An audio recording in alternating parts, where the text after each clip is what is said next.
प्रधानमंत्री मोदी के अमेरिका दौरे के दौरान जहां एक तरफ कई तरह की अहम बातें हुई, वहीं दूसरी तरफ प्रधानमंत्री मोदी ने कई सारे चुटकुले भी सुनाए और उन चुटकुलों पर लोगों को हंसी नहीं आई। तो आइए आपको सबसे पहले वो चुटकुला बताते हैं और फिर आपको बताएंगे कि आखिर चुटकुला सुनने के बाद लोगों को हंसी क्यों नहीं आई। सबसे पहले चुटकुला सुनते हैं। प्रधानमंत्री मोदी और अमेरिकी प्रेसिडेंट जो बाइडेन दोनों ज्वाइंट प्रेस कॉन्फ्रेंस को खिताब कर रहे थे।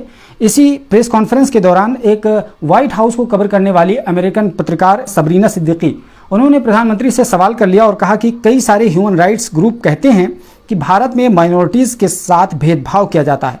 बहुत सारे वर्ल्ड लीडर ने लोकतंत्र को बचाने की बात कही है।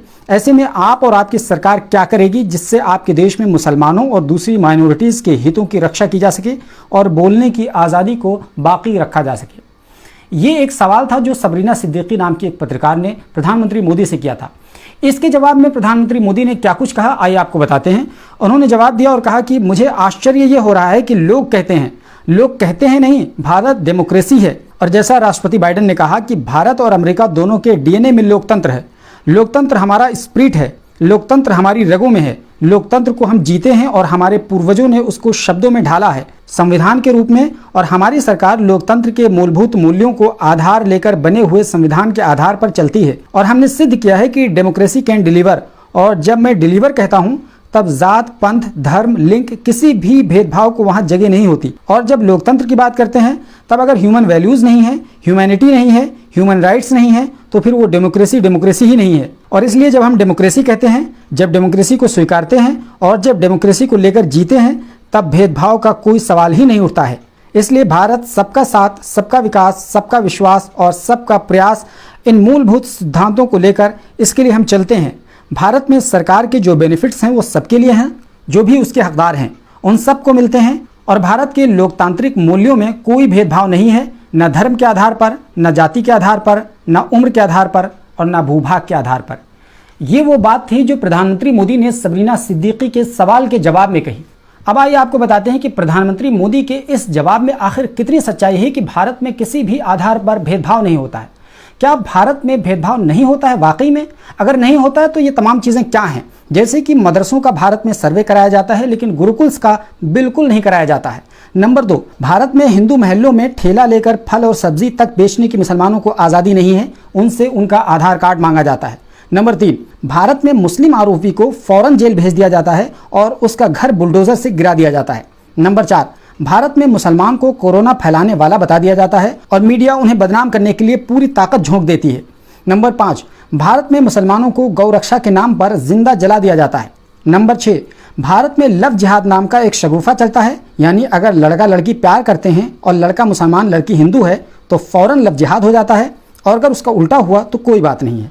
नंबर 7, भारत में संविधान के तहत हर कोई अपने धर्म का प्रचार प्रसार कर सकता है, लेकिन इसी प्रचार प्रसार की सजा मौलाना कलीम सिद्दीकी और उमर गौतम जैसे लोगों को दी जाती है। जबकि वहीं बरेली के एक आश्रम में एक साधु क्लेम करता है कि उसने 78 मुस्लिम लड़कियों को हिंदू बनाया, उसके बावजूद उसके खिलाफ कोई कार्रवाई नहीं की जाती है। नंबर 8, भारत में खुलेआम मस्जिद तोड़कर मंदिर बना दिया जाता है और सुप्रीम कोर्ट की आड़ लेकर मंदिर के हक में फैसले करा दिए जाते हैं और कुछ ही महीने के बाद चीफ जस्टिस को राज्यसभा भेज दिया जाता है। नंबर 9, भारत में ही मुसलमानों की दुकान पर पोस्टर लगा दिए जाते हैं और उन्हें दुकान छोड़कर भाग जाने की चेतावनी दे दी जाती है। नंबर 10, भारत में प्रधानमंत्री खुद मुसलमानों को कपड़ों से पहचानने की बात करता है। नंबर 11, भारत में रूलिंग पार्टी यानी बीजेपी का मंत्री मुसलमानों को खुलेआम गोली मार देने की स्टेज से बात करता है। नंबर 12, भारत में ही मुसलमानों के आर्थिक बहिष्कार की बात की जाती है, वो भी बीजेपी के सांसद द्वारा।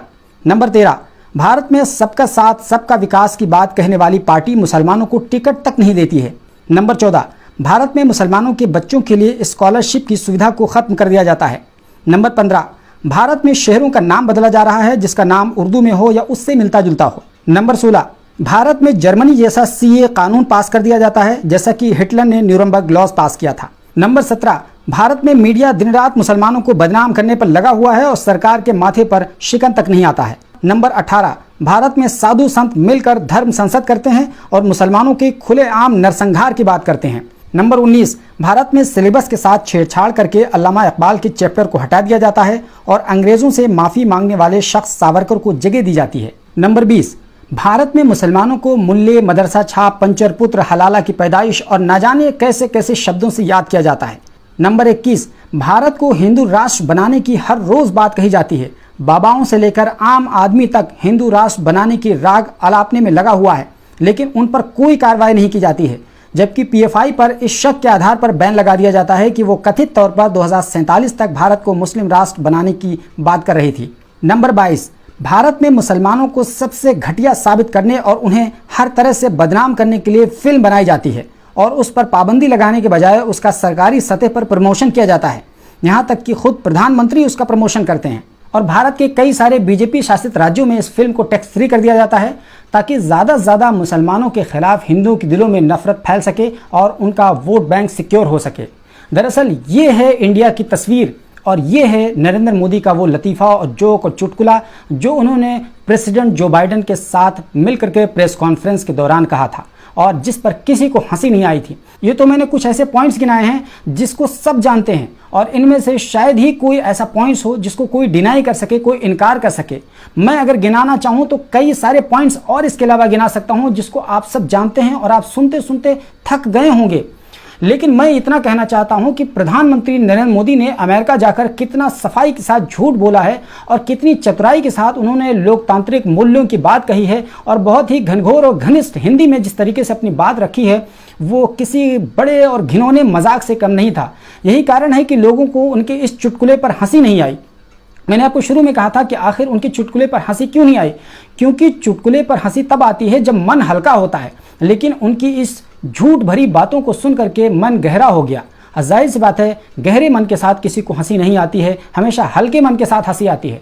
तो प्रधानमंत्री नरेंद्र मोदी का ये चुटकुला एक ऐसा चुटकुला है जो यादगार है, रिकॉर्डेड है और क़यामत तक इस चुटकुले को सुना जाएगा और एक ऐसा चुटकुला होगा जिस पर लोगों को हंसी नहीं आएगी बल्कि क्रोध आएगा, गुस्सा आएगा और लोगों को ये लगेगा कि हमारा प्रधानमंत्री किस तरीके से अजीबोगरीब बातें करता है। हमारे देश में तो गलत बयानी करता ही है, साथ ही साथ विदेश में जाकर के भी गलत बयानी करता है। क्या विदेश वालों को आपकी हरकतों पर नजर नहीं है? पूरी दुनिया की नज़र है आपकी हरकतों पर, क्योंकि अब पूरी दुनिया एक घर के आंगन की तरीके से हो गई है, एक बेडरूम की तरीके से हो गई है।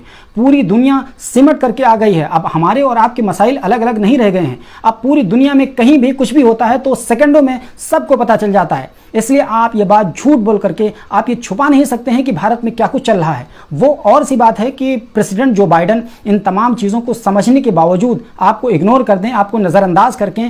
क्यों? इसलिए कि शायद उनको चाइना से कन्फ्रंट करना है, शायद उनको रशिया को पसपा करना है, शायद भारत से उन्हें कुछ फ़ायदे की उम्मीद है। यही कारण है कि तमाम ह्यूमन वैल्यूज़ के मूल्यों को वो बर्दाश्त कर लें, इग्नोर कर दें, एक साइड कर दें और आपकी बात को थोड़ी देर के लिए एक्सेप्ट कर लें।